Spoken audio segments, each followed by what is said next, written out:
وسيق الذين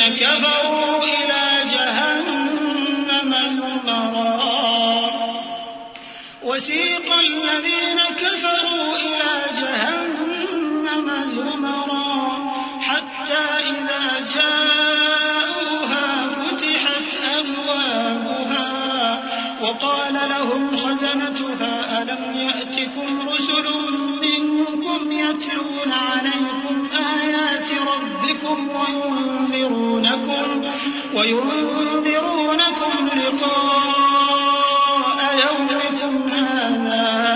قالوا بلى ولكن حقت كلمة العذاب على الكافرين قيل ادخلوا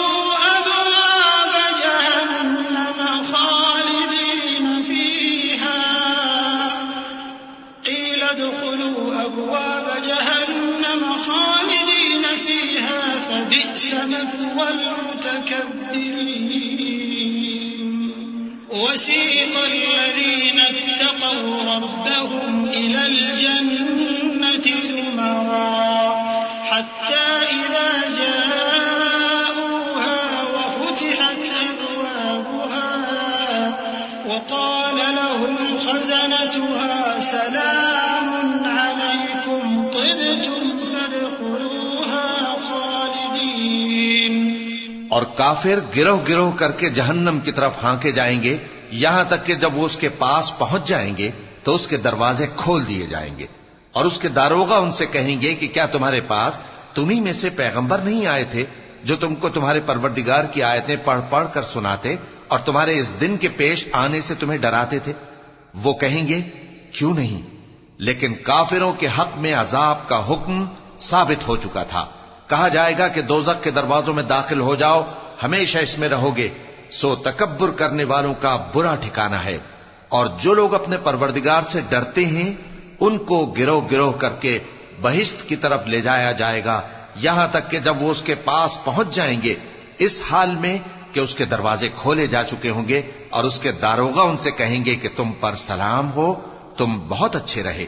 اب اس میں ہمیشہ کے لیے داخل ہو جاؤ.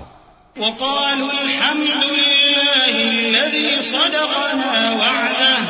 وأورثنا الأرض نتبوأ من الجنة حيث نشاء فنعم أجر العاملين.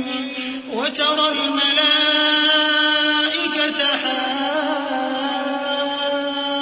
حافين من حول العرش يسبحون بحمد ربهم وقضي بينهم بالحق وقيل الحمد لله رب العالمين. اور وہ کہیں گے کہ اللہ کا شکر ہے جس نے اپنے وعدے کو ہم سے سچا کر دیا اور ہم کو اس زمین کا وارث بنا دیا. ہم بہشت میں جہاں چاہیں رہیں تو اچھے عمل کرنے والوں کا بدلہ بھی کیسا خوب ہے.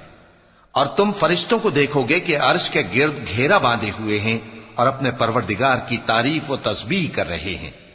اور ان میں انصاف کے ساتھ فیصلہ کر دیا جائے گا اور کہا جائے گا کہ ہر طرح کی تعریف اللہ ہی کے لیے ہے جو تمام جہانوں کا مالک ہے.